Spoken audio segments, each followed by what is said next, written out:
Hello friends, আমরা যে SLST geography এর প্র্যাকটিক্যালের যে একটি ভিডিও সিরিজ শুরু করতে চলেছি। তো গত ভিডিওতে আমরা সিলেবাস এবং বুক লিস্ট এবং স্টাডি প্ল্যান সম্পর্কে আলোচনা করেছি। যদি ভিডিওটি আপনারা না দেখে থাকেন, আই বাটনে আমরা লিংক দিয়ে দেবো, সেখান থেকে দেখে নিতে পারেন, অথবা ডেসক্রিপশন লিংক দেওয়া থাকবে, সেখান থেকে দেখে নিতে পারেন। তো আমরা প্র্যাকটিক্যাল যে জিওগ্রাফির যে 9-10 দেখুন, প্রথম থেকে আমরা শুরু করব। স্কেল রয়েছে এবং 11-12 এও কিন্তু এই স্কেল কিন্তু রয়েছে। তো এই দুটো চ্যাপ্টারই কভার করব আমরা, মানে একই চ্যাপ্টার বিষয়। 9, 10, 11, 12 দুটো সিলেবাসের জন্যই কার্যকরী হবে। তো আমরা এই আজকে স্কেল পার্টটা কিন্তু শুরু করব, যেটা মেনলি ম্যাপ স্কেল নামে পরিচিত। ঠিক আছে? তো আমাদেরকে যেমন পড়াশোনা চালিয়ে যেতে হবে, তার সঙ্গে কিন্তু প্র্যাকটিসটাও একটু বিশেষ দরকার। তো সেই প্র্যাকটিস করার জন্য আমরা অনলাইন টেস্ট সিরিজের আয়োজন করেছি। তো সেই টেস্ট সিরিজে আপনারা জিও টেকটনিক থেকে শুরু করে একদম কার্টোগ্রাফিক টেকনিক পর্যন্ত শিডিউল অনুযায়ী মক টেস্ট নেওয়া হবে, এবং তার সঙ্গে সেগুলো শেষ হওয়ার পরে ফুল মক টেস্ট নেওয়া হবে 5টা। তো শিডিউল অনুযায়ী আপনারা দেখে নিতে পারেন। যদি ইন্টারেস্টেড থাকেন, আমাদের ডেসক্রিপশনে দেওয়া হোয়াটসঅ্যাপ গ্রুপে জয়েন হয়ে জিজ্ঞেস করতে পারেন, অথবা আমাদের এই স্ক্রিনের হোয়াটসঅ্যাপ নম্বর যেটা দেওয়া আছে সেখানে আপনারা জেনে নিতে পারেন। ফিজ রাখা হয়েছে 500 টাকা টোটাল অল ওভার। ঠিক আছে? এখানে মক টেস্ট অনলাইনের মাধ্যমে টিচমিন্ট অ্যাপের মাধ্যমে দেওয়া হবে। ঠিক আছে? আপনারা কারেক্ট অ্যান্সার দেখতে পারবেন সেখানে, এবং আপনি কোনটা অ্যান্সার করেছেন, কোনটা ভুল হয়েছে, সব পূর্ণ অ্যানালাইসিস কিন্তু দেখতে পাবেন। তো চলুন আমরা শুরু করি ম্যাপ স্কেল সম্পর্কে আজকের ক্লাসটি। ঠিক আছে? তো আমরা ম্যাপ স্কেল বলতে আমরা জিওগ্রাফি রিলেটেড বিষয়গুলো আমরা বেশি করে দেখব।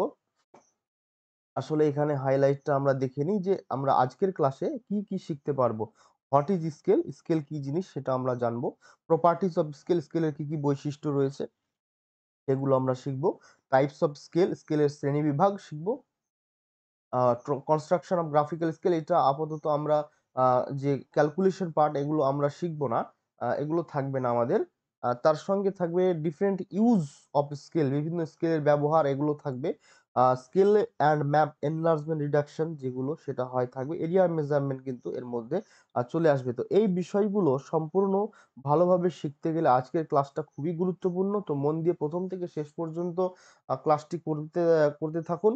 আরেকটা বিষয় বলে নিই যে এই যে আমাদের ক্লাসের যে পিপিটি সেটা কিন্তু পেতে হলে আমাদের যে স্ক্রিনে দেওয়া নম্বরে আপনারা যোগাযোগ করতে পারেন, অথবা আমাদের ডেসক্রিপশনে দেওয়া হোয়াটসঅ্যাপ গ্রুপে বা টেলিগ্রাম গ্রুপে কিন্তু আপনারা যুক্ত হতে পারেন। ঠিক আছে? এটা কিভাবে পাওয়া যাবে আমরা বলে দেবো।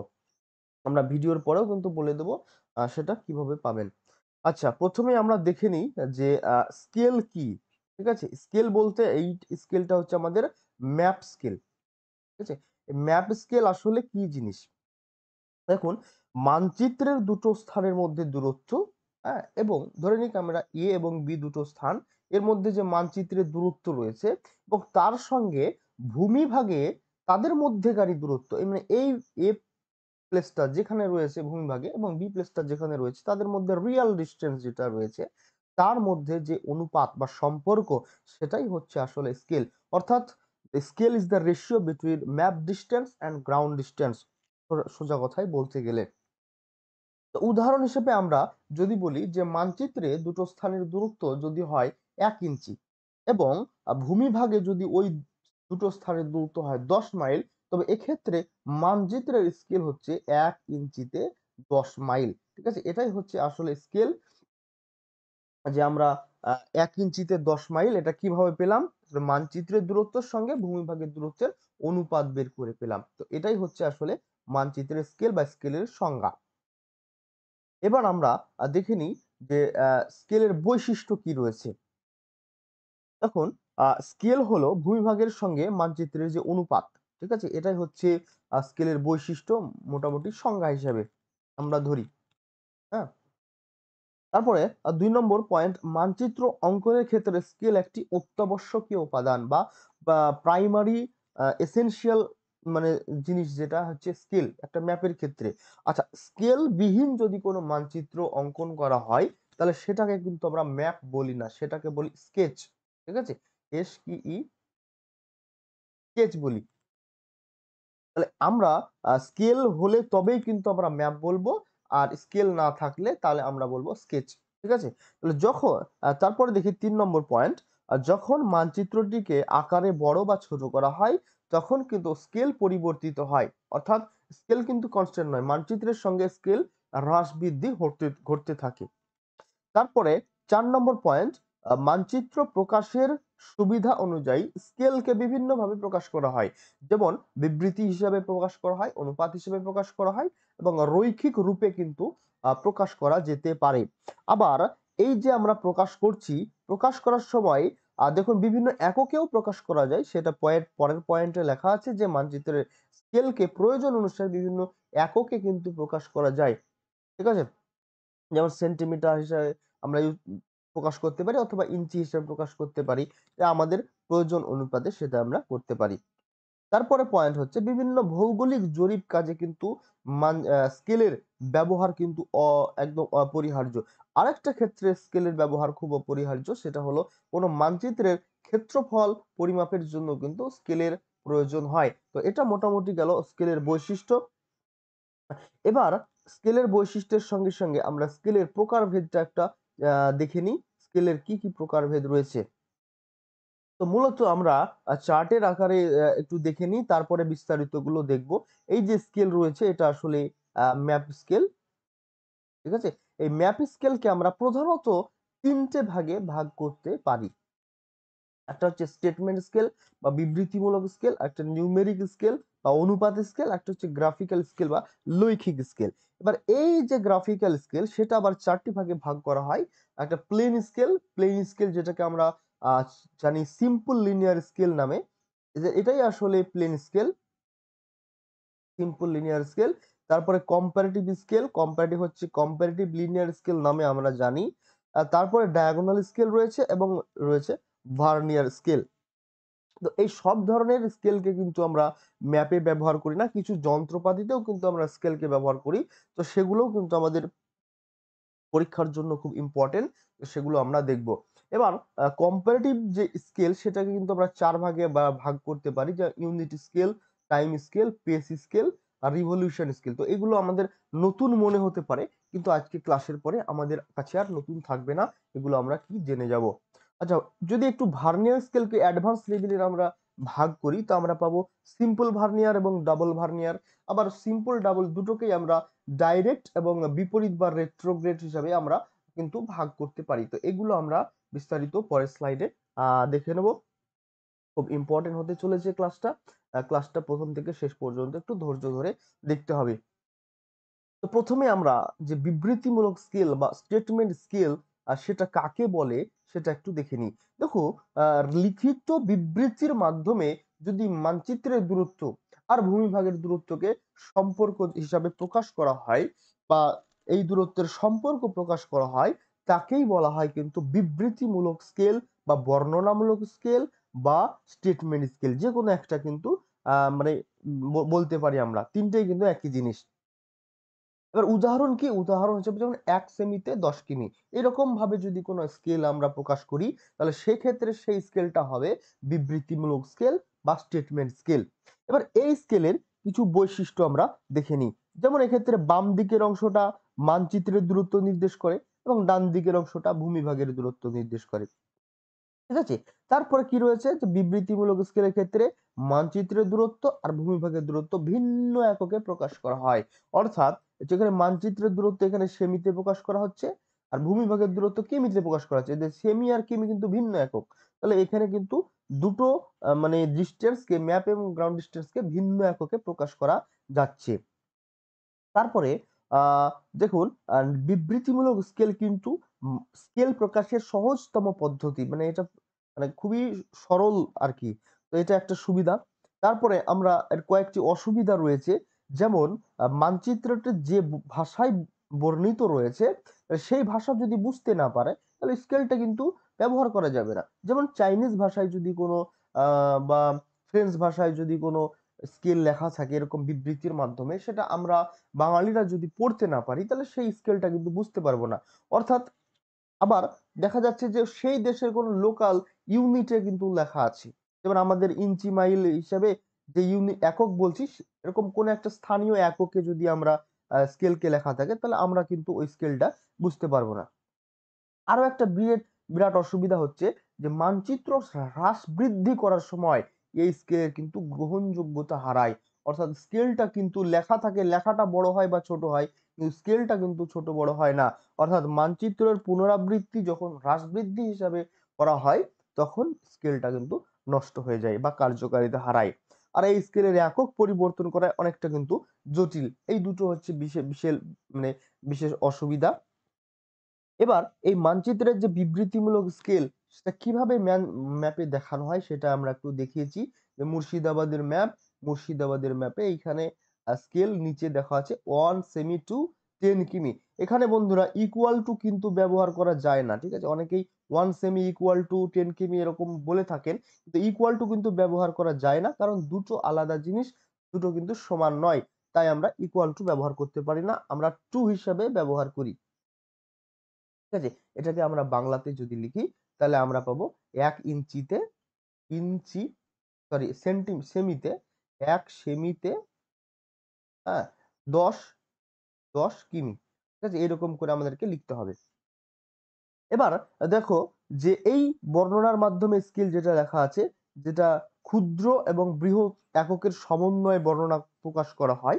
ঠিক আছে, অবশ্যই ক্ষুদ্র এককটা ম্যাপ স্কেলকে ম্যাপ ডিস্টেন্সকে নির্দেশ করে, এবং বৃহৎ এককটা কিন্তু গ্রাউন্ড ডিস্টেন্সকে নির্দেশ করে। এইখানে সেন্টিমিটার এটা হচ্ছে ক্ষুদ্র একক, আর কিলোমিটার এটা হচ্ছে বৃহৎ একক।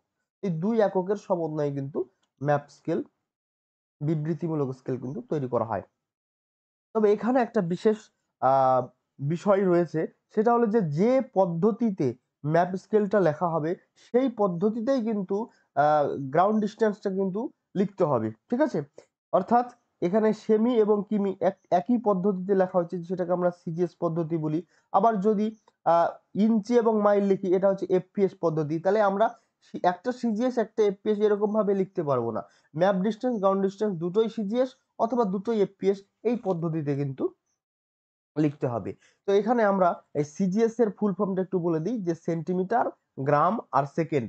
আর এফপিএস হচ্ছে ফুট, পাউন্ড আর সেকেন্ড। ঠিক আছে, এইটা হচ্ছে সিজিএস হচ্ছে আমেরিকান মেজারমেন্ট পদ্ধতি, আর এফপিএস হচ্ছে ইউরোপিয়ান বা ব্রিটিশ মেজারমেন্ট পদ্ধতি। ঠিক আছে, এবার আমরা দেখে নিই যে ভগ্নাংশ সূচক স্কেল বা নিউমেরিক রেশিও স্কেল এটা কি জিনিস। যদি ভগ্নাংশ বা অনুপাতের আকারে মানচিত্রের দূরত্ব এবং ভূমিভাগের দূরত্বকে প্রকাশ করা হয়, তখন তাকে ভগ্নাংশ সূচক স্কেল বলে। ঠিক আছে, যেমন 1/50,000 অথবা 1:50,000। ঠিক আছে, এক্ষেত্রে মানচিত্রের দূরত্ব 1 একক। এখানে কিন্তু কোনো সেন্টিমিটার বা কিলোমিটার লেখা থাকে না, হ্যাঁ, এটা 1 একক, যে কোনো আমরা এককে কনভার্ট করতে পারি। এবং ভূমিভাগের দূরত্ব 50,000 একক। ঠিক আছে, তাহলে এককের জায়গায় আমরা সেন্টিমিটারও বসাতে পারি, আবার ইঞ্চিও বসাতে পারি। ঠিক আছে, আমাদের সুবিধার্থে আমরা যে কোনো একটা বসাতে পারি।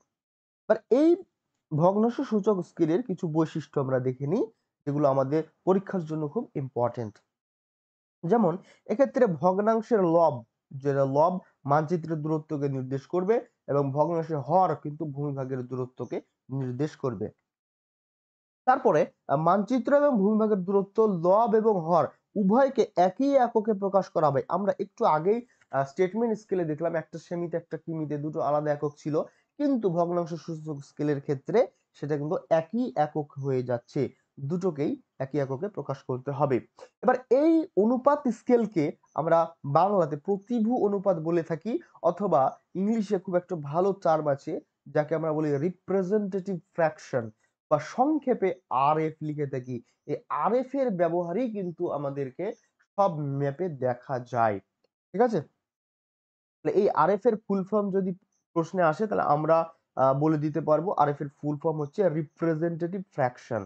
ঠিক আছে, এবার এই আরএফ লেখার সময় দেখো যে লব এবং হর এই দুটোর ক্ষেত্রে লব সর্বদা ক্ষুদ্রতম এককে লেখা হয় বা এক হিসাবে লেখা হয়, এবং হরকে প্রযোজ্য অনুসারে শতক, হাজার, লাখ প্রভৃতির রাউন্ড ফিগারে নিকটবর্তী মানে রূপান্তর করা হয়। যেমন আমরা যদি পাই 1:995, তাহলে এটাকে আমরা 1:995 না লিখে আমরা লিখি 1:1000, এরকম করে আমরা রাউন্ড ফিগারে কিন্তু লিখে থাকি। ঠিক আছে, এবার এই ধরনের স্কেল যে কোনো এককে সহজে পরিবর্তন করা যায়। কারণ হচ্ছে এখানে আমার যেহেতু কোনো একক লেখা থাকে না, তাই আমি কি এখানে ইঞ্চিতেও ব্যবহার করতে পারি, সেন্টিমিটারও ব্যবহার করতে পারি। যে কোনো এককে ব্যবহার করা যায়। আরেকটা অসুবিধা যেখানে এটা এখানে লেখা নেই, যেটা আমরা বলে দিই যে স্টেটমেন্ট স্কেলের মতো মানচিত্র হ্রাস বৃদ্ধি করলেও কিন্তু এই আরএফ এর কার্যকারিতা হারায়। ঠিক আছে? মানচিত্র হ্রাস বৃদ্ধির ক্ষেত্রে বা সাইজ বড় ছোট করলে এটা কিন্তু রিপ্রেজেন্টেটিভ ফ্যাকশন বা আরএফ এর কিন্তু কার্যকারিতা থাকে না। ঠিক আছে? এটা কিন্তু লেখা নেই, আমরা বলে দিলাম। তারপরে বিবৃতিমূলক স্কেলে খুব সহজেই প্রতিবি অনুপাত বা আরএফ এর স্কেলে রূপান্তরিত করা যায়। এটা একটা সুবিধা যে স্টেটমেন্ট স্কেল থেকে আরএফ স্কেল কিন্তু খুব সহজে বের করা যায়। এবার ম্যাপ স্কেল আমরা দেখি, যদি ভগ্নাংশ সূচক স্কেলটা কিভাবে ম্যাপে ব্যবহার করা হয়। এটা আবার আমরা মুর্শিদাবাদের ম্যাপ দিয়েই দেখিয়েছি। দেখো এর নিচে কিন্তু আরএফ 1:10 লাখ এখানে লেখা আছে। এইরকম করে বিভিন্ন আরএফ এর মান কিন্তু লেখা থাকে। আচ্ছা, এটা এই যে আমরা আরএফ এর সূত্রটা কি আমরা যদি বের করতে চাই, তাহলে আমরা মানচিত্রের দূরত্ব ডিভাইডেড বাই ভূমিভাগের দূরত্ব, এইভাবে কিন্তু আরএফটা আমরা বের করতে পারবো। ঠিক আছে? কিন্তু এই বের করার সময় মানচিত্রের দূরত্বকে সবসময় আমাকে এক হিসাবে দেখাতে হবে এবং সেই রেসপেক্টে ভূমিভাগের দূরত্ব যা হয় আমি তা লিখতে পারি। এরপর আমরা চলে আসি ৩ নম্বর স্কেল, লৈখিক স্কেল বা গ্রাফিক্যাল স্কেলে। গ্রাফিক্যাল স্কেল কি? একটা সরল রেখাকে বিভিন্ন ভাগে বিভক্ত করে যখন মানচিত্রের দূরত্ব এবং ভূমিভাগের দূরত্বকে দৃশ্যমানভাবে উপস্থাপিত করা হয়, অর্থাৎ দৃশ্যমানভাবে কোন স্কেল ব্যবহার করা হয়, সেটা হচ্ছে গ্রাফিক্যাল স্কেল। সেটাকে আমরা লৈখিক স্কেল বা গ্রাফিক্যাল স্কেল বলে থাকি। ঠিক আছে? তো এই মানচিত্রটিকে ছোট বড় করলে বা পুনরুৎপাদন করার ক্ষেত্রে এই স্কেল খুবই খুবই কার্যকারী। কারণ স্কেলের সঙ্গে ম্যাপের সঙ্গে সঙ্গে স্কেলের সাইজটাও কিন্তু বড় বা ছোট হয়। ফলে কিন্তু মানচিত্র ছোট বড় করলে এই স্কেলের কার্যকারিতা কিন্তু বজায় থাকে। ঠিক আছে?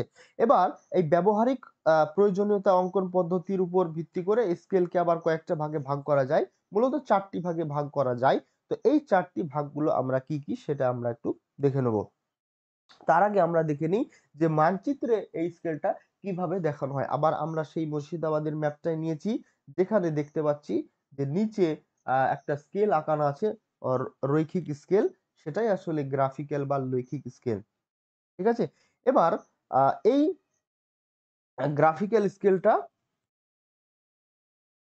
আ আ আমরা মানচিত্রের নিচের দিকে কোনো একটা জায়গায় কিন্তু আমরা পাবো। ঠিক আছে? এবার ম্যাপটাকে যদি আমরা বড় করি, স্কেলের সাইজটাও যেহেতু বড় হবে, সেহেতু মানচিত্র ছোট বড় করার ক্ষেত্রে কিন্তু এটা বিশেষ উপযোগী।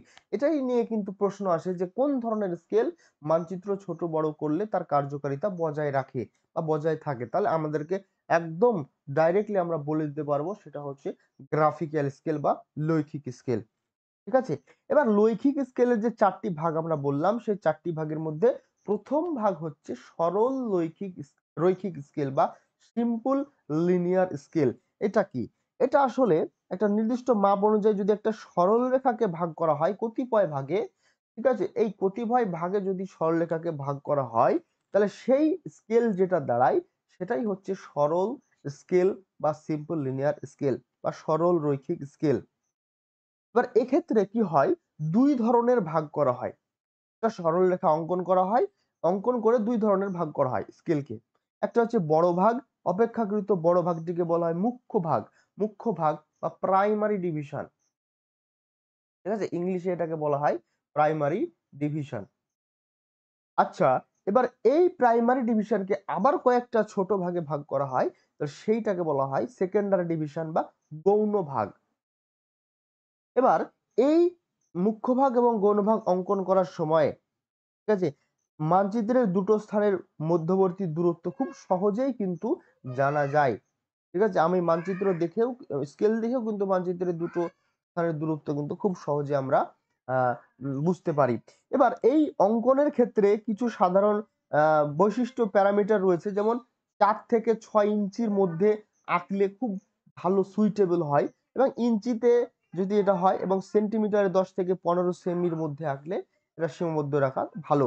এবার এই স্কেলের প্রস্থ মানে এই যে আমরা দৈর্ঘ্য, স্কেলের দৈর্ঘ্য পেলাম 4 থেকে 6 ইঞ্চি বা 10 থেকে 15 ইঞ্চি, এবার প্রস্থ মানে এই পুরু কতটা আমি মোটা করব সেটা হচ্ছে 0.2 ইঞ্চি থেকে 0.3 ইঞ্চির বেশি হওয়া উচিত নয়, মানে এর মধ্যে থাকলে সেটা খুব সুইটেবল হয়। এবং আরেকটা বিষয় লক্ষণীয় যে স্কেলের যখন আমরা মান লিখব তখন যথাসম্ভব পূর্ণ মান ব্যবহার করতে হবে। মানে আমি যখন স্কেলটাকে ভাগ করব এরকম 2, 6, 8 এরকম করে আমি ভাগ করব। কখনোই আমি 2.5, 5, তারপরে 7.5 এরকম কিন্তু আমি কখনোই কাম্য নয় এরকম ভাগ করা। তাহলে আমাকে যথাসম্ভব চেষ্টা করতে হবে পূর্ণ মানে স্কেলের প্রাইমারি ডিভিশন এবং সম্ভব হলে সেকেন্ডারি ডিভিশনের মানগুলো লেখার। এবার সরল রৈখিক ম্যাপ, যেটা আমরা সিম্পল লিনিয়ার ম্যাপের একটা চিত্র আমরা দেখিয়েছি যে এইরকম একটা জিরো থাকে এবং তার পাশ থেকে একটা করে প্রাইমারি ডিভিশন শুরু হয়, যেগুলোকে আমরা মুখ্য ভাগ বলছি, এবং বাঁদিকের একটা মুখ্য ভাগকে আবার কয়েকটা গৌণ ভাগে ভাগ করে দেখানো হয়। ঠিক আছে, তো এটাই হচ্ছে সরল রৈখিক স্কেল। এবার আসি আমরা দ্বিতীয় নম্বর স্কেল, তুলনামূলক স্কেল। ঠিক আছে, তুলনামূলক স্কেলও আসলে এক ধরনের সরল রৈখিক স্কেল যেখানে দুটো এককের মধ্যে তুলনা করা হয়। তাহলে দুটো হতে পারে বা বেশি হতে পারে, যেমন বিভিন্ন পরিমাপ এককের স্কেলের একটির সাথে অপরটি যখন তুলনা করার জন্য পাশাপাশি একাধিক স্কেল অঙ্কন করা হয় তখন তাকে বলা হয় তুলনামূলক স্কেল। মানে মিনিমাম দুটো থাকবে, দুটোর বেশিও কিন্তু হতে পারে। এবার এই স্কেল কেন আঁকা হয়? ঠিক আছে, এই স্কেল সাধারণত তুলনা করার জন্য আঁকা হয়। এবার তুলনা কিসের মধ্যে করা হয়? দেখুন, দূরত্বের সাথে দূরত্ব, যেমন কিলোমিটারের দূরত্বের সঙ্গে মাইলের দূরত্ব যখন আমরা পরিমাপ করব তখন কিন্তু এটা আঁকা হয়। আবার দূরত্বের সঙ্গে সময়, ঠিক আছে, এবার কত কিলোমিটারে যেতে কত সময় লাগে যখন এরকম আমরা সময় কম্পারেটিভ দেখাই, সেখানেও কিন্তু এই তুলনামূলক স্কেল কিন্তু ব্যবহার করা হয়। দূরত্বের সাথে পদক্ষেপ, বা কত দূরত্ব গেলে কত পদক্ষেপ আমাদেরকে স্টেপ হবে হাঁটতে হবে, বা কত স্টেপ হাঁটলে কত দূরত্ব অতিক্রম করে, এরকম কিন্তু দেখানো হয়। এবং দূরত্বের সঙ্গে চাকার আবর্তন, এই মোটামুটি আমরা তুলনামূলক স্কেলকে 4টি ভাগে ভাগ করে থাকি। ঠিক আছে? হ্যাঁ, আমরা যখন দূরত্বের সঙ্গে দূরত্ব একটা আঁকি, একটা দূরত্বের সঙ্গে সময় পরিমাপ করি, দূরত্বের সঙ্গে পদক্ষেপ পরিমাপ করি এবং দূরত্বের সঙ্গে চাকার আবর্তন। ঠিক আছে? এই 4টি ভাগে আমরা কিন্তু তুলনা করে দেখাই। ঠিক আছে? এবার আমরা দেখে নিই যে এই 4টি ভাগ কি, কি? যেমন দৈর্ঘ্য এককের তুলনা, যেমন দূরত্বের সঙ্গে দূরত্ব বললাম। এই ধরনের তুলনাকে আমরা বলি ইউনিট স্কেল। ঠিক আছে? এই ধরনের স্কেলকে বলি ইউনিট স্কেল, যেখানে দুটো দৈর্ঘ্যের এককের মধ্যে তুলনা করা হয়। যখন আমরা হেক্টোমিটারের সঙ্গে ফারলং এর তুলনা করছি, কোথাও কিমির সঙ্গে মাইলের তুলনা হচ্ছে, সেন্টিমিটারের সঙ্গে ইঞ্চির তুলনা হচ্ছে, এরকম যখন তুলনা হবে দুটোই দূরত্বের একক, তখন সেই স্কেলকে বলছি আমরা ইউনিট স্কেল। ঠিক আছে, এই ইউনিট স্কেল কিন্তু এক ধরনের তুলনামূলক স্কেল। ঠিক আছে, এবার আমরা দূরত্বের সঙ্গে যখন সময়ের পরিমাপ মানে তুলনা করব তখন সেটা হয়ে যাবে টাইম স্কেল। এটাও কিন্তু এক ধরনের কম্পারেটিভ স্কেল। ঠিক আছে, এবার একটা স্কেল একে আমরা নিচে আমরা দূরত্ব দেখিয়েছি, উপরে মিনিট দেখিয়ে বা সময় দেখিয়েছি, তাহলে এটা কিন্তু টাইম স্কেল। ঠিক আছে, তাহলে এই ক্ষেত্রে একটা যানবাহন কতটুকু দূরত্ব অতিক্রম করবে কতটা সময়ে, এটা কিন্তু দেখানো হয় বা ব্যবহার করা হয়। বা আমরা যখন নেভিগেশন পারপাজে জাহাজ বা এরোপ্লেন যখন ফ্লাইট করে তখন কত দূরত্বে কত সময় অতিক্রম করে, তখন সেই ক্ষেত্রে কিন্তু এই টাইম স্কেলের ব্যবহার করা হয়। এবার পদক্ষেপ স্কেল বলে আরেকটা ভাগ আছে, উপবিভাগ, যেটাও কম্পারেটিভ স্কেলের কিন্তু ভাগ। এটাকে ইংরেজিতে বলা হয় পেস স্কেল। তো এটা আমাদেরকে জানতে হবে যে পদক্ষেপ স্কেল কি ধরনের স্কেল, এরকম যদি প্রশ্ন আসে তাহলে আমরা বলবো তুলনামূলক স্কেল। এক্ষেত্রে কি করা হয় যে নির্দিষ্ট দূরত্ব অতিক্রমের জন্য কটি পদক্ষেপ বা আমার কটি ধাপ আমাকে ফেলতে হবে, ঠিক আছে, এই ধাপ পরিমাপ করা হয়। মূলত সৈনিকরা যখন প্যারেড করে তখন সেই প্যারেডদের যে দূরত্ব একটা প্রত্যেকটা ধাপে 30 ইঞ্চি হিসাবে ধরা হয় এবং সেন্টিমিটারে 75 সেমি ধরা হয় এবং এটাকে স্ট্যান্ডার্ড ধরা হয়। এবার আমরা যদি প্রশ্ন করি যে কেন পদক্ষেপ স্কেলের প্রয়োজন, দেখো জরিপ করার সময় যখন কোনো একটা জায়গায় আমরা চেন বা ফিতে মেপে জরিপ করার প্রয়োজন পড়ে, তখন কিন্তু এই পেস স্কেল ব্যবহার করা হয়। অর্থাৎ এ টু জেড ফিতে দিয়ে না মেপে আমি পদক্ষেপটা মেপে নিলাম এবং কত পদক্ষেপ হাঁটলে আমার কত দূরত্ব আমি কিন্তু বের করতে পারবো খুব সহজে। ঠিক আছে? এই জরিপের ক্ষেত্রে কিন্তু এই পদক্ষেপ স্কেল কিন্তু ব্যবহার করা হয়। আমরা এখানে নিচে পদক্ষেপের সংখ্যা এবং উপরে আমরা দূরত্ব কিন্তু এটা দেখিয়েছি। এবার আরেকটা স্কেল আছে কম্পারেটিভ স্কেলের পার্ট, সেটাকে আমরা রিভলিউশন স্কেল বা আবর্তন স্কেল বলে থাকি। আচ্ছা, আবর্তন স্কেলটা কি? যে একটা কোনো চাকা তার পরিধি রয়েছে নির্দিষ্ট, কতটা পাক ঘুরলে ওই চাকাটা কত দূরত্ব অতিক্রম করবে সেটা যদি আমরা স্কেলের মাধ্যমে দেখাই কম্পারেটিভ স্কেল, সেটা হচ্ছে আবর্তন স্কেল বা রিভলিউশন স্কেল। অর্থাৎ মোদ্দা কথা আমাদেরকে কম্পারেটিভ স্কেলের ৪ টে ভাগ, সেই ৪ টি ভাগ কি কি? ইউনিট স্কেল, তারপরে হচ্ছে টাইম স্কেল, পেস স্কেল বা পদক্ষেপ স্কেল এবং রিভলিউশন স্কেল বা আবর্তন স্কেল। এই ৪ টে ভাগ কিন্তু আমাদেরকে মনে রাখতে হবে। এর মধ্যে প্রশ্ন আসতে পারে যে কোনটি কম্পারেটিভ স্কেল নয়, বলে এই ৩টে দিল আর একটা বাইরের কোনো স্কেল দিয়ে দিল। তাহলে এইগুলো কিন্তু আমাদেরকে মনে রাখতে হবে। তারপরে second type of graphical scale আমরা পড়ে আসছি, যেটা কর্ণীয় স্কেল বা ডায়াগোনাল স্কেল। ঠিক আছে? এবার এই ডায়াগোনাল স্কেলটা আসলে কি? যে সূক্ষ্ম পরিমাপের জন্য যখন কোনো আয়তক্ষেত্রের পরস্পর বিপরীত কোণের, ঠিক আছে? এই যে একটা আয়তক্ষেত্র আঁকা হলো এবং এই আয়তক্ষেত্রের পরস্পর বিপরীত কোণ, এইরকম বিপরীত কোণ, ঠিক আছে? এই বিপরীত কোণগুলোকে যখন আমরা যুক্ত করে, হ্যাঁ, আমরা যখন স্কেল আঁকি, ঠিক আছে? এগুলো আমরা দেখালাম অনেকগুলো ভাগ, কিন্তু আসলে একটা প্রাইমারি ভাগকে করা হয়। সেগুলো আমরা চিত্রায় দেখিয়ে দিচ্ছি কিভাবে করা হয়। যখন বিপরীত কোণ দ্বয়ের সংযোজক রেখা বা কর্ণের সাহায্যে, যখন আমরা কর্ণ ব্যবহার করি, যে আয়তক্ষেত্রের বিপরীত কোণকে ছেদ করে কে? কর্ণ। মানে এটার কোণ বিপরীত কোণ এটা। তাহলে এই বিপরীত কোণকে ছেদ করে কে? কর্ণ। তাহলে কর্ণ ব্যবহার করে যখন কোনো স্কেল দেখানো হয়, তাহলে সেইটাকে আমরা বলছি কর্ণীয় স্কেল বা ডায়াগোনাল স্কেল। ঠিক আছে? এবার কোথায় ব্যবহার করা হয়? বিশেষত জরিপের ক্ষেত্রে কিন্তু ব্যবহার করা হয়। সূক্ষ্ম দূরত্ব পরিমাপের ক্ষেত্রে কিন্তু এই কর্ণীয় স্কেল ব্যবহার করা হয়। হ্যাঁ? আসলে আমরা আমরা ব্যবহার করি আমাদের যে ক্যাডাস্ট্রাল ম্যাপ, হ্যাঁ? ক্যাডাস্ট্রাল ম্যাপে কিন্তু এই কর্ণীয় স্কেল বা ডায়াগোনাল স্কেল হিসাবে পরিমাপ করা হয়। এবার এই স্কেলের বৈশিষ্ট্য হলো যে এখানে মুখ্য ভাগ রয়েছে, তার সঙ্গে গৌণ ভাগ রয়েছে এবং তৃতীয় পর্যায়ের একটা ভাগ রয়েছে যেটাকে আমরা বলি প্রগৌণ ভাগ বা টারশিয়ারি ডিভিশন।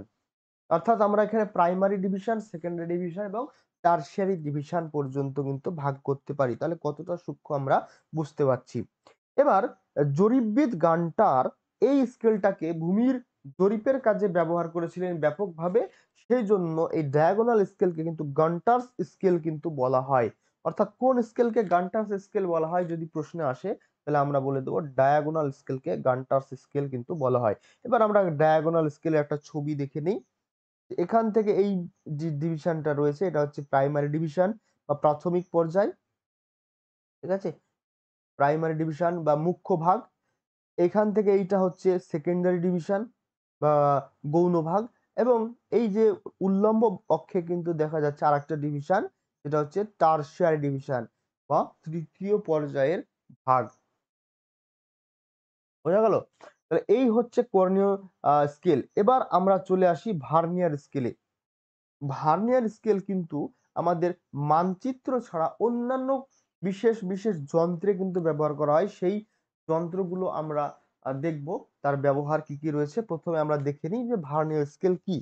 আচ্ছা, সূক্ষ্ম পরিমাপের জন্য কিন্তু সরল স্কেলকে, অর্থাৎ সিম্পল যে স্কেল বা প্লেন স্কেল আমরা বললাম, এই প্লেন স্কেলকে আহ একটা সংযুক্ত ছোট চলনশীল স্কেলের ব্যবহার করে ব্যবহার করা হয় প্লেন স্কেলের সঙ্গে। তাহলে এই চলনশীল স্কেল ব্যবহারটাই হলো ভার্নিয়ার স্কেল।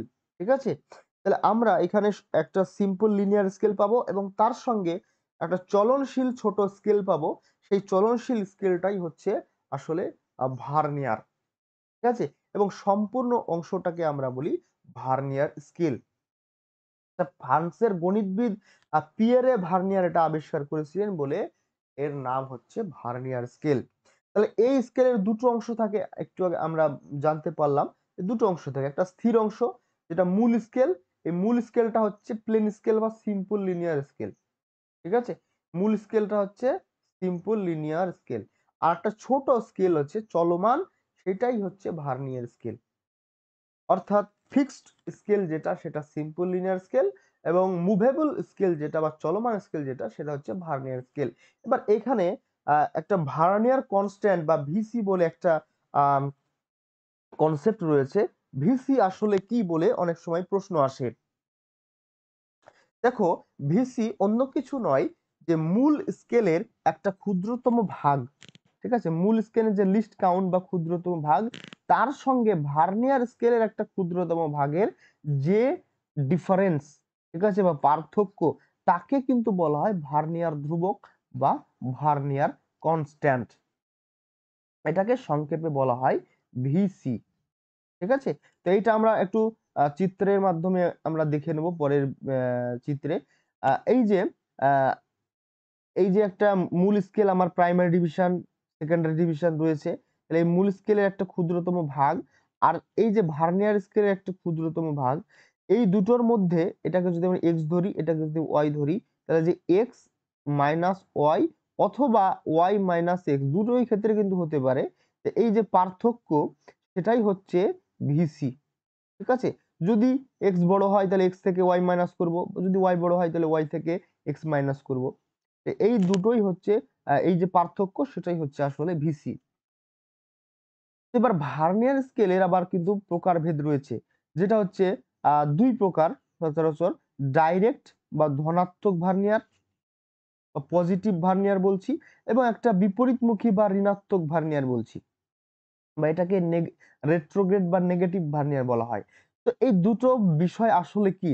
তো দেখো যে ভার্নিয়ার স্কেল প্রসারিত হয় মূল স্কেলের দিকে, অর্থাৎ এই জিরো থেকে যেমন এই দিকে 1 2 বাড়তে থাকছে, ভার্নিয়ার স্কেলও কিন্তু এখানে জিরো, তারপরে এখানে 1 2 এরকম করে কিন্তু বাড়তে থাকে। ঠিক আছে, তো এই যখন মূল স্কেল যেদিকে বাড়তে থাকে মান, সেই দিকে যদি ভার্নিয়ার স্কেলেরও মান বাড়ে, তাহলে সেই ভার্নিয়ার স্কেলকে আমরা বলবো ডাইরেক্ট বা ধনাত্মক ভার্নিয়ার।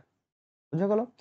এক্ষেত্রে কি হবে বিষয়টা, যে মূল স্কেলের ভাগটা, হ্যাঁ, ভার্নিয়ার স্কেলের ভাগের থেকে বড় হবে, অথবা ভার্নিয়ার স্কেলের ভাগটা মূল স্কেলের ভাগের থেকে ছোট হবে। আমরা যেভাবে খুশি বলতে পারি, কারণ এখানে এন সংখ্যক আমরা যদি ভার্নিয়ার স্কেল পাই, তাহলে এন মাইনাস 1 সংখ্যক মূল স্কেল নিতে হবে। অর্থাৎ আমাকে 9টা মূল স্কেল নিয়ে 10টা ভার্নিয়ার স্কেলে ভাগ করতে হবে। ঠিক আছে, তাহলে এখানে 9, যার 9 ভাগ মানে বড় ভাগ আর 10 ভাগ মানে ছোট ভাগ, তাহলে সেক্ষেত্রে মূল স্কেলের ছোট ভাগটা হবে বড়।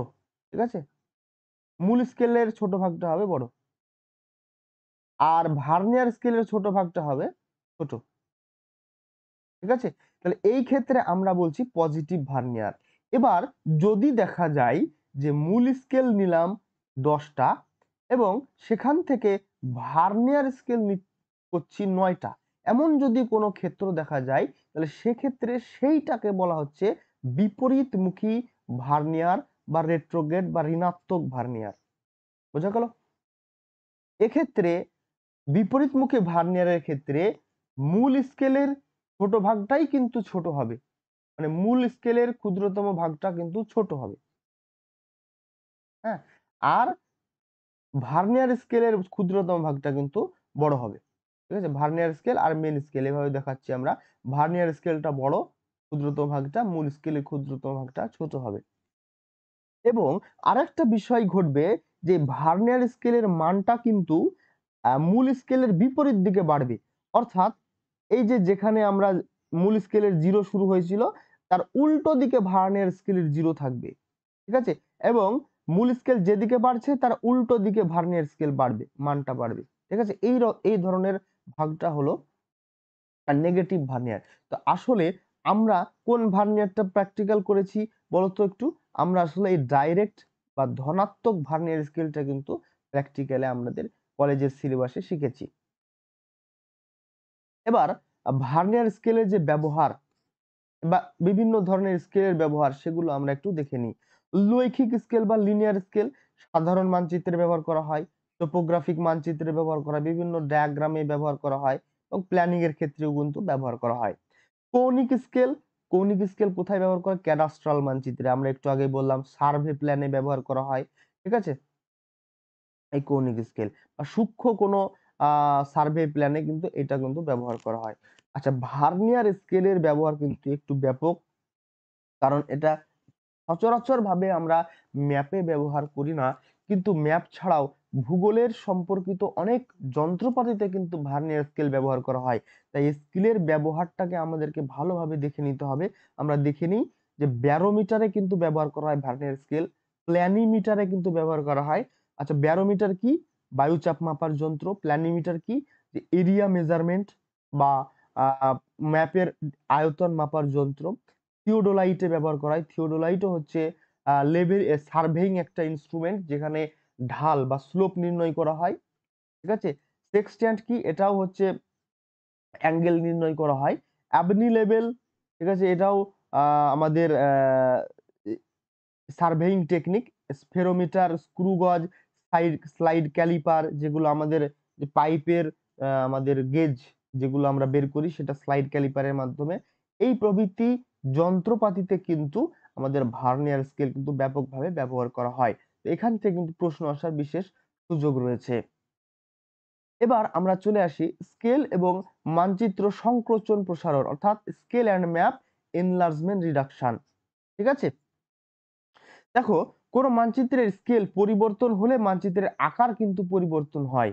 আবার কখনো বৃহৎ আকৃতির মানচিত্রকে ক্ষুদ্র পরিসরে আকার প্রয়োজন পড়ে, মানে বড় মানচিত্রকে ছোট করার প্রয়োজন পড়ে, আবার ছোট মানচিত্রকে বড় করার প্রয়োজন পড়ে।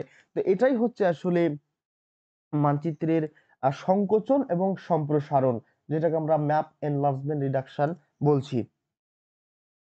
এবার বিষয় হলো, মানচিত্র যদি ছোট হয় তাহলে স্কেলও কিন্তু ছোট হবে, আর মানচিত্র যদি বড় করা হয় তাহলে স্কেল কিন্তু বড় হবে। ঠিক আছে? যেমন আমি যদি এইটুকু করে ভারতের ম্যাপ আঁকি, ঠিক আছে, এইটুকু করে ভারতের ম্যাপ আঁকলাম, বা এটা, তাহলে যে আমার ম্যাপের স্কেলটা কিন্তু খুবই ছোট হবে। এবার এই ভারতের ম্যাপটাকে যদি আমি আরো বড় করে আঁকি, গোটা পেজ মিলে আঁকি, তাহলে ম্যাপের স্কেলটা কিন্তু বড় হবে। আসলে যে পদ্ধতিতে মানচিত্র সংকুচিত করা হয় তাদের মধ্যে উল্লেখযোগ্য পদ্ধতি হলো যন্ত্র পদ্ধতি, ঠিক আছে, আলোকচিত্র পদ্ধতি, বর্গ পদ্ধতি, ত্রিভুজ পদ্ধতি। এটা কিন্তু আমাদের ইম্পর্টেন্ট, যে কোন পদ্ধতি প্রয়োগ করে মানচিত্র সংকোচন প্রসারিত বা প্রসারণ করা হয়। তাহলে এটা আমাদেরকে বলতে হবে যন্ত্র পদ্ধতি, আলোকচিত্র পদ্ধতি, বর্গ পদ্ধতি এবং ত্রিভুজ পদ্ধতি। এবং সেই সঙ্গে কিছু ইনস্ট্রুমেন্ট ব্যবহার করা হয়, সেই ইনস্ট্রুমেন্ট গুলো কিন্তু আমাদেরকে জানতে হবে।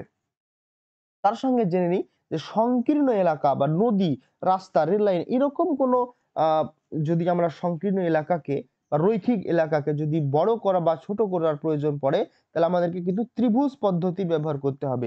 কোন একটা গোলাকার বা কোনো একটা আয়তাকার অঞ্চলকে যদি আমরা, বা আমরা যদি কোনো একটা এরিয়া টাইপের কোনো একটা জিনিসকে আহ অঞ্চলকে বড় ছোট করাই, তাহলে সেক্ষেত্রে আমাদেরকে বর্গ পদ্ধতি ব্যবহার করতে হবে। ঠিক আছে?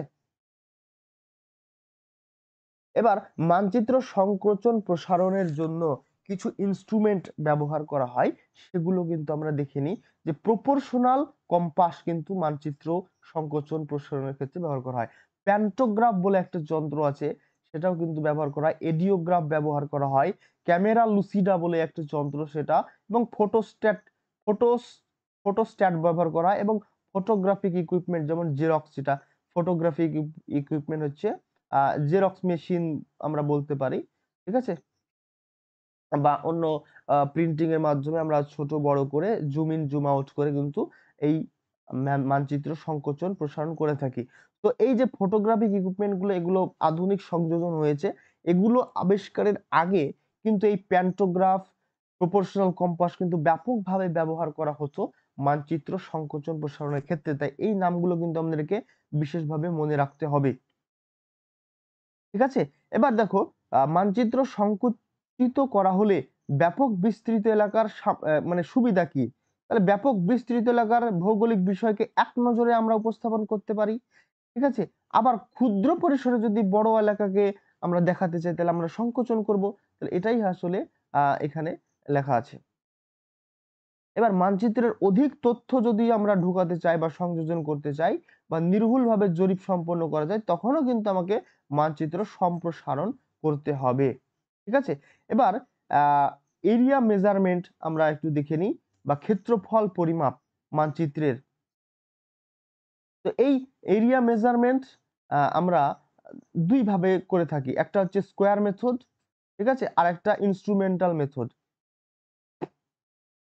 তো আমরা প্রথমে দেখে নিই যে মানচিত্রের উপরে কোনো নদী বা রাস্তা, রেল লাইন, বাউন্ডারি লাইন, এরকম যদি কোনো লিনিয়ার ডিস্টেন্স বা লিনিয়ার ফিচারকে আমরা যদি যখন দৈর্ঘ্য পরিমাপ করছি প্রভৃতি রেখার, তখন আমরা যে যন্ত্রটা ব্যবহার করি তার নাম হচ্ছে অপিসোমিটার। ঠিক আছে, এটাই অনেকে রোটামিটার নামে কিন্তু চেনে। ঠিক আছে, রোটামিটার, এই রোটামিটার নামে চেনো। এই রোটামিটারের আসল নাম হচ্ছে অপিসোমিটার।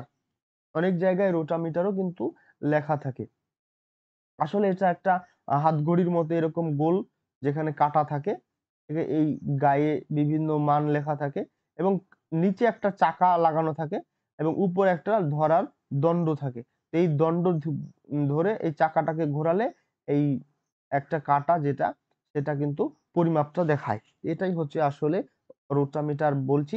এটা আসলে ভালো নাম অপিসোমিটার। এটা ইন্টারভিউয়ের জন্য কিন্তু বিশেষ ইম্পর্টেন্ট পয়েন্ট, যে আমরা যেটাকে রোটামিটার বলি ওর আসল নাম কি, ওটা আসল নাম হচ্ছে অপিসোমিটার।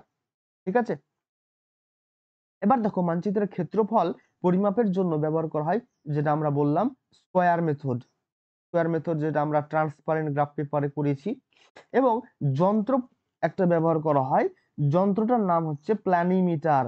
একটু আগে আমরা ভার্নিয়ার স্কেলের ইউজ দেখলাম, যে প্ল্যানিমিটারে কিন্তু ভার্নিয়ার স্কেল ব্যবহার করা হয়। এবার এটা আবিষ্কার করেছিলেন সুইস গণিতবিদ যে প্রফেসর জে এম স্লার। এটা কিন্তু প্রশ্ন আসতে পারে যে প্যারামিটার কে উদ্ভাবন করেন, আমরা বলবো জে এম স্লার। আচ্ছা, এবার আমরা মানচিত্র দৈর্ঘ্য কিছু ম্যাপ এনলার্জমেন্ট রিডাকশনের কিছু ফর্মুলা আমরা একটু দেখে নিই। যখন আমরা দৈর্ঘ্য সংকোচন অথবা প্রসারণ করব বা ডিস্টেন্সকে আমরা এনলার্জমেন্ট রিডাকশন করব, তখন সূত্র হলো নতুন দৈর্ঘ্য, ঠিক আছে, নতুন বর্ধিত মানচিত্রের দৈর্ঘ্য সমান আসল দৈর্ঘ্য গুণিত স্কেল বৃদ্ধির মাত্রা। ঠিক আছে, এবং যখন আমরা হ্রাসপ্রাপ্ত মানচিত্র করব, দৈর্ঘ্য কমাবো, তখন নতুন হ্রাসপ্রাপ্ত মানচিত্রের দৈর্ঘ্য হবে আসল দৈর্ঘ্য ভাগ স্কেল হ্রাসের মাত্রা। এটা আমরা উদাহরণ দিয়ে যদি দেখাই, যে একটা মানচিত্রে দুটো জায়গার দূরত্ব 10 সেন্টিমিটার, মানচিত্রটিকে দুগুণ বাড়ানো হলো, 2 গুণ বাড়ানো হলো, বড় করা হলো, বাড়ানো হলো বা বড় করা হলো। তাহলে নতুন মানচিত্রে ওই দুটো জায়গার দূরত্ব কত হবে? তো একটা হবে এই গুণ আকারে বাড়বে। ঠিক আছে, তাহলে আমরা গুণ করে দিলে 10 গুণিত 2 সমান 20 সেন্টিমিটার কিন্তু পেয়ে যাব নতুন বর্ধিত মানচিত্রে ওই দুটো স্থানের দৈর্ঘ্য বা দূরত্ব। এবার যদি আমরা মানচিত্রটিকে ছোট করি বা হ্রাস করাই বা 2 গুণ যদি কমাই, উদাহরণ হিসেবে বলছি 2 গুণ কমানো হলো মানচিত্রটিকে, তাহলে নতুন দৈর্ঘ্য কত হবে? তাহলে 10 ভাগ 2 সমান 5 সেন্টিমিটার হয়ে যাবে। এটাই হচ্ছে সূত্র, যে নতুন বর্ধিত মানচিত্রের দৈর্ঘ্য হবে আসল দৈর্ঘ্য গুণিত স্কেল বৃদ্ধির মাত্রা, নতুন হ্রাসপ্রাপ্ত মানচিত্রের দৈর্ঘ্য হবে আসল দৈর্ঘ্য গণিত স্কেল হ্রাসের মাত্রা। এবার আমরা ক্ষেত্রফল নিয়ে একটু বিশ্লেষণ করি, সূত্রগুলো কিভাবে হয়। মানচিত্রের ক্ষেত্রফল সংকোচন প্রসারণের সূত্র আমরা দেখে নিই। নতুন বর্ধিত মানচিত্রের ক্ষেত্রফল, ঠিক আছে, সমান আসল ক্ষেত্রফল গুণিত স্কেল বৃদ্ধির মাত্রার বর্গ। ঠিক আছে? এবার এটাও আমরা উদাহরণ দিয়ে দেখে নিই যে যদি একটা স্কেলের একটা নির্দিষ্ট স্কেলে একটা মানচিত্রের ক্ষেত্রফল 10 বর্গ সেমি, ঠিক আছে? 10 বর্গ সেমি। এবার মানচিত্রটির স্কেলকে 2 গুণ বাড়ানো হলো। 2 গুণ বাড়ানো হলো। ঠিক আছে? তাহলে নতুন ক্ষেত্রফল কত হবে? এক্ষেত্রে 10 বর্গ সেমি বা 10 কিউ সেন্টিমিটার গুণিত 2 এর স্কয়ার হয়ে যাবে। ঠিক আছে? সমান কত হবে? 10 গুণিত 4 স্কয়ার কিউ সেন্টিমিটার বা 40 কিউ সেন্টিমিটার। তাহলে এক্ষেত্রে যখন আমি স্কেল বাড়াচ্ছি তখন মানচিত্রের ক্ষেত্রফল বর্গাকার হারে বাড়ছে। ঠিক উল্টোটা স্কেল কমালে মানচিত্রের ক্ষেত্রফলও কিন্তু বর্গাকার হারে কমতে থাকবে। অর্থাৎ এই 40 কিউ সেমির কোনো যে একটা মানচিত্রকে আমি যদি স্কেলকে 2 গুণ কমাই, ঠিক আছে? স্কেলকে 2 গুণ কমাই তাহলে মানচিত্রের ক্ষেত্রফল কিন্তু 2 এর বর্গগুণ কমে যাবে। এটাকে আমরা দেখি যে 2 গুণ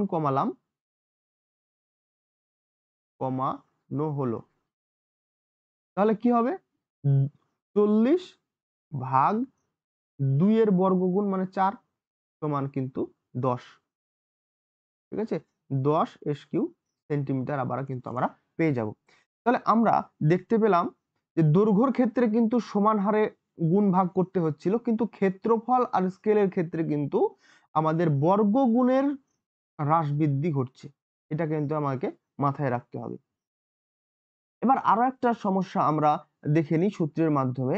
যখন আমাদেরকে আরএফ নিয়ে কাজ করতে হবে, যে আমার একটা নির্দিষ্ট মানচিত্রের আরএফ রয়েছে, হয়তো আমি আবার দিলাম 1:10,000। ঠিক আছে? এবার পূর্বের একটা হর আমার এই যে 10,000 রয়েছে। এবার ম্যাপটাকে আমার বাড়ানো হলো। ঠিক আছে? 4 গুণ বাড়ানো হলো। মনে করলাম যে 4 গুণ বাড়ানো হলো। তাহলে নতুন আরএফ কত হবে? তাহলে নতুন আরএফ হবে এই 4 এর রুট গুণ। ঠিক আছে? তাহলে আমার এই 10,000 ভাগ রুট 4 সমান কত হবে? 10,000 ভাগ 2 সমান 1:5000। ঠিক আছে?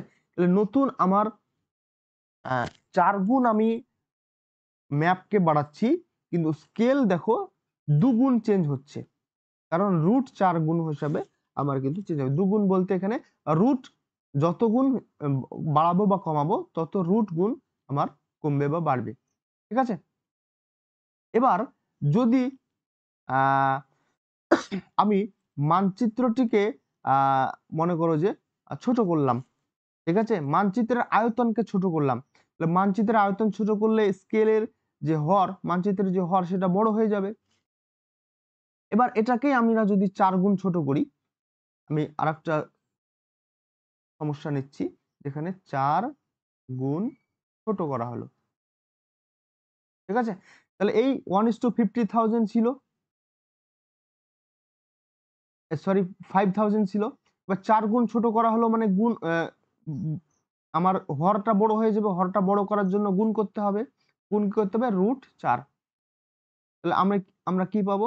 5000 গুণিত 2 সমান আবার 10,000 পেয়ে যাবো। 1:10,000। ঠিক আছে? এটাই আমাকে মনে রাখতে হবে। যদি আমরা আয়তন বাড়াই, যত গুণ আয়তন বাড়বে মানচিত্রের ঠিক তার রুট গুণ পরিবর্তন হবে। হলো স্কেল। আবার এই স্কেলের ক্ষেত্রে একটা গন্ডগোল হয় যে গুণ কোথায় হবে, ভাগ কোথায় হবে। এখানে বৃদ্ধির মাত্রার ক্ষেত্রে ভাগ হচ্ছে কেন, আর হ্রাসের মাত্রার ক্ষেত্রে গুণ হচ্ছে কেন? কারণ আমরা আরএফ এর হরের মান যত ছোট মানচিত্রের স্কেল তত বড় হয়। আরএফ এর হরের মান যত বড় মানচিত্রের স্কেলের পরিমাণ তত ছোট হয়। এই বিষয়টা কিন্তু আমাদেরকে মাথায় রাখতে হবে। ঠিক আছে?